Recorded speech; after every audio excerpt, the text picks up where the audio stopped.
ஜெய் வாசவி. இன்று 8 மற்றும் 9வது ஸ்லோகம்.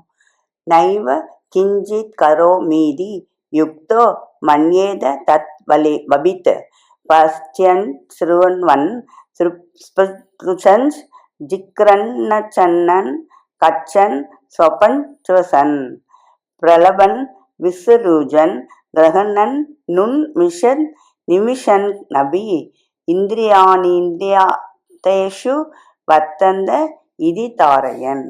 தத்துவம் தெரிந்த யோகி பார்க்கினும் கேட்கினும் தீண்டினும் மோப்பினும் அருந்தினும் நடக்கினும் உறங்கினும் சுவாசிக்கினும் பேசினும் கழிக்கினும் பிடிக்கினும் கண் திறக்கினும் கண் மூடினும் பொறிகள் புலன்களில் போகின்றனவென்று உறுதி கொண்டு நான் ஒன்றையும் செய்கிறேன் இல்லை என்று நினைப்பான்.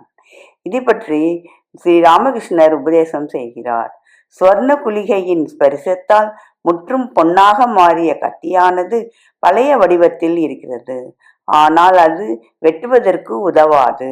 அங்ஙனம் எல்லாம் ஈசன் செயல் என்ற அனுபூதி அடைந்தவன் பழையபடி கிருத்தியங்களை செய்கிறான். ஆயினும் அவனிடம் அகங்காரத்தின் விஷம் சிறிதளவும் இல்லை.